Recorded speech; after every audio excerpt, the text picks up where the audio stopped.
अस्सलाम वालेकुम dear students. आज की वीडियो में फर्स्ट ईयर केमिस्ट्री का सेकंड हाफ हम इसके अंदर से 31 एमसीक्यूज डिस्कस करेंगे। उनका मैं सोल्यूशन भी आप लोगों को बताता जाऊंगा। इसी पैटर्न पे ही फिर आप लोगों ने इन चैप्टर्स की रीडिंग कर लेनी है, मेन पॉइंट्स हाईलाइट कर लेने हैं। नस के एंट्री टेस्ट के पॉइंट ऑफ व्यू से ये लेक्चर काफ़ी इंपॉर्टेंट है। आपको आइडिया हो जाएगा कि केमिस्ट्री के अंदर किस तरह से एमसीक्यूज आते हैं और आप लोगों ने किस तरह से रीडिंग करनी है।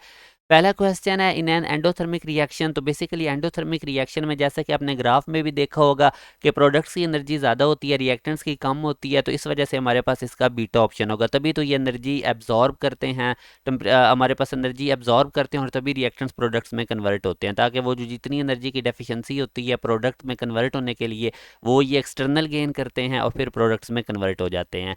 दूसरा क्वेश्चन है, Born Haber cycle is an application. Basically Hess's law का एप्लीकेशन है जिसमें क्रिस्टल लेटिस की एनर्जीज को कैलकुलेट किया जाता है और ये इसी की एक्सटेंडेड फॉर्म है हैसेस लॉ की, तो इसके लिए हमारे पास अल्फा ऑप्शन होगा। और उसके बाद थर्ड वाले क्वेश्चन में अगर हम देखें तो standard enthalpy of combustion for 1 mole of ethanol, तो ये आप लोगों की बुक लाइन है, इसको आप लोगों ने याद रखना है, बीटा ऑप्शन है।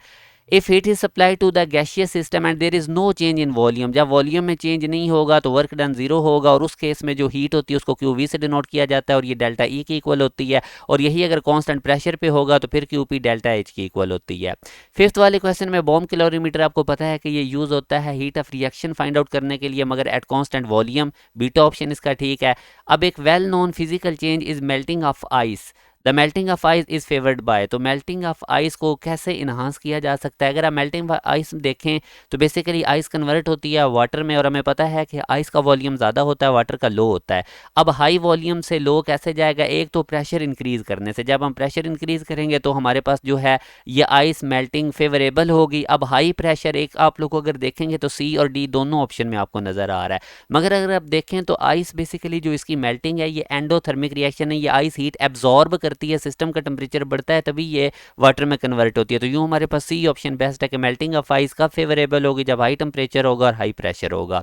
7 वाले क्वेश्चन में अगर आप देखें तो ऑप्टिमम कंडीशंस हैबर प्रोसेस के लिए ये आप लोगों ने याद रखनी है, 400 डिग्री सेंटीग्रेड 300 एटमॉस्फेरिक प्रेशर होता है, और ये केल्विन में भी टेम्परेचर वो दे सकता है 673 केल्विन, तो ये भी आपने याद रखना है। विच of the following will change the equilibrium constant for a reaction mixture, जो दो हमारे पास इक्विलिब्रियम कांस्टेंट है ये सिर्फ और सिर्फ टेम्परेचर पर डिपेंड करता है। उसके बाद यूनिट ऑफ के डब्ल्यू बेसिकली दो आइंस की कंसंट्रेशन की प्रोडक्ट होती है, हाइड्रोजन आयन की और हाइड्रोक्सल आयन की, और आपको पता है कि हाइड्रोजन आयन इन कंसंट्रेशन का यूनिट होता है मोल पर डेसीमीटर क्यूब, तो इसका भी मोल पर डेसीमीटर क्यूब होगा। और हाइड्रोक्सल आयन की भी कंसंट्रेशन का यूनिट हमारे पास मोल पर डेसीमीटर क्यूब होगा। जब दोनों मल्टीप्लाई होंगे तो मोल स्क्वायर पर डेसीमीटर की पावर 6 हो जाएगा। यूं हमारे पास सी ऑप्शन है।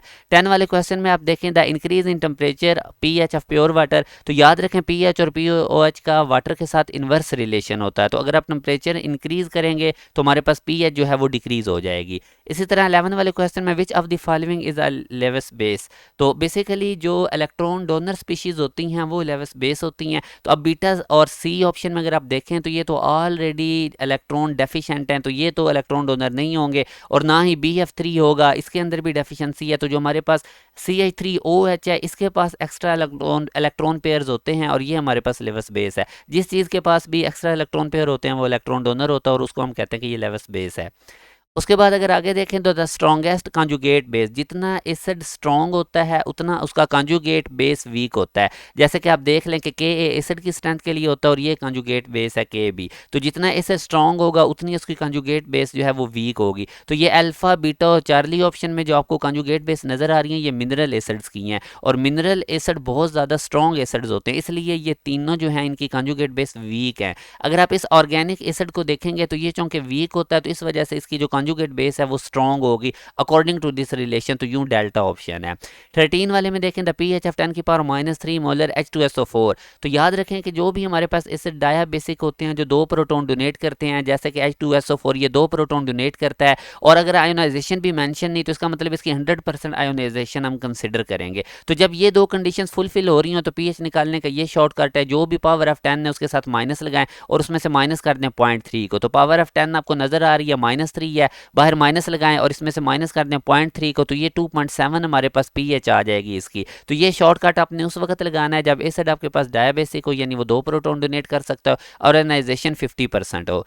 और इसी तरह अगर आयोनाइजेशन आप लोगों के पास 50% हो, जैसे अभी वो कह रहा है कि ये जो चीज़ है ये डिसोसिएट होती है 50%, और अगेन देखें ये डाई बेसिक हमारे पास एसिड है, ये 2 प्रोटॉन डोनेट कर सकता है। तो अब आप लोगों ने इसका जो शॉर्टकट है वही आपने पावर ऑफ 10 के साथ माइनस लगा देना है, मगर इसमें से फर्दर -0.3 नहीं करना, क्योंकि अब डिसोसिएशन 50% है। 100% अगर डिसोसिएशन होती तो फिर -0.3 करना था। तो अगेन इसमें वैल्यू प्लग इन करके आप लोग इसका आंसर निकाल लेंगे।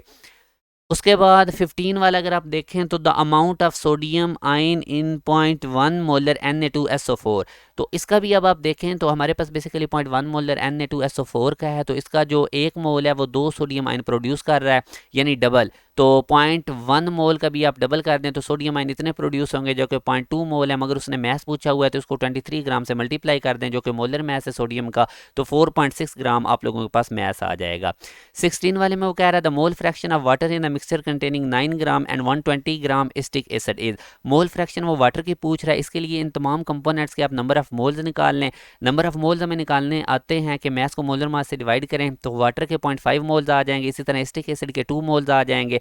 अब मोल फ्रैक्शन का तरीका होता है, जिसकी भी मोल फ्रैक्शन निकालनी है उसके मोल्स को डिवाइड कर दें टोटल मोल से। अब वाटर के मोल्स 0.5 हैं, टोटल मोल्स 2.5, इनको डिवाइड करेंगे तो 0.2 आएगी मोल फ्रैक्शन। तो ये हमारे पास आंसर है।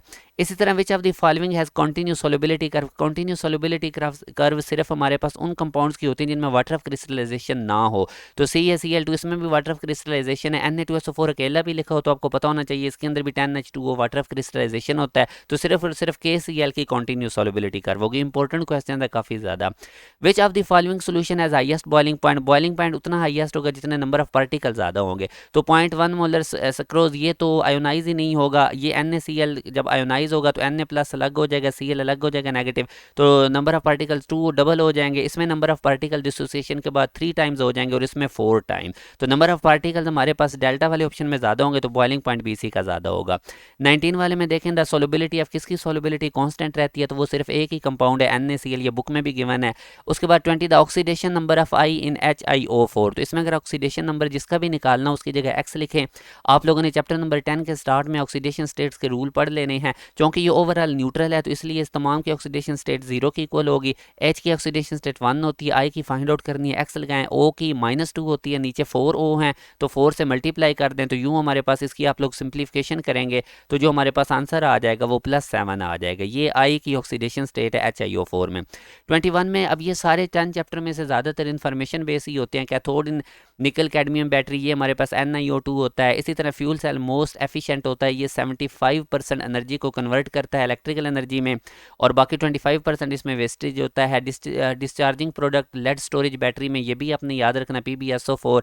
सिल्वर ऑक्साइड बैटरी में एनोड जिंक मेटल का बना होता है। इसी तरह maximum number of moles of oxygen that can be obtain by electrical decomposition of 90 gram of water. तो अगर आप देखेंगे तो 2 मोल वाटर के हमारे पास 1 मोल ऑक्सीजन प्रोड्यूस करते हैं अकॉर्डिंग टू दिस रिलेशन। तो यहाँ से आप 90 ग्राम बेसिकली वाटर के 5 मोल हैं, तो 5, अब ये देखें ना इक्वेशन में 2 मोल्स हमें 1 मोल ऑक्सीजन दे रहे हैं हाफ, तो 5 मोल यानी 90 ग्राम 5 मोल्स हैं, तो 5 मोल वाटर के हमें कितनी ऑक्सीजन देंगे, हाफ करेंगे तो 2.5 मोल। तो यूँ हमारे पास इसका जो ऑप्शन आएगा वो C। रिएक्शन रेट्स जो होते हैं ये सिर्फ और इन तमाम चीज़ों पे डिपेंड करता है, टेम्परेचर पे भी, एडिशन ऑफ अ कैटलिस्ट पे भी, और रिएक्टेंट कंसंट्रेशन पे भी। तो रिएक्शन रेट चेंज होता है इन तमाम फैक्टर्स के साथ। अगर रेट कांस्टेंट वो पूछ ले, जिस तरह इस क्वेश्चन में पूछ रहा है, तो रेट कांस्टेंट सिर्फ टेम्परेचर पे डिपेंड करता है। हाँ, अगर वो सिंपल रेट पूछता है कि rate of dash order is independent of concentration of the reactants, तो याद रखें कि जो ज़ीरो ऑर्डर होता है हमारे पास, उसमें जो रेट ऑफ रिएक्शन होता है वो रिएक्टेंट्स की कंसंट्रेशन पे डिपेंड नहीं करता, और बाकी जो रेट कांस्टेंट है वो सिर्फ और सिर्फ टेम्परेचर पे डिपेंड करता है, वो और किसी पे भी डिपेंड नहीं करता। तो इस क्वेश्चन में उसने रेट कांस्टेंट के बारे में पूछा था, तो ना ये फर्स्ट ऑर्डर पे डिपेंड करेगा, ना ज़ीरो ऑर्डर पे, ना सेकंड ऑर्डर पे, ये इनसे इंडिपेंडेंट होता है। उसके बाद अब ये भी एक बड़ा इंपॉर्टेंट क्वेश्चन है, रेट जो है ये इंक्रीज हो रहा है 8 time by doubling the concentration of reactant then the order of reaction. तो ये फार्मूला आप लोगों ने याद रखना होता है, रेट इक्वल होता है कंसंट्रेशन की पावर n से मुराद ऑर्डर ऑफ रिएक्शन है। अब रेट हमारे पास 8 टाइम्स इंक्रीज हो रहा है कंसंट्रेशन डबल करने से, तो कंसंट्रेशन की जगह डबल लिखें, ऊपर n। अब 8 को आप लिख सकते हैं 2 की पावर 3, नीचे बेस सेम है तो n आपके पास 3 आ जाएगा। इस तरह के क्वेश्चन को आप लोगों ने ऐसे डील करना है।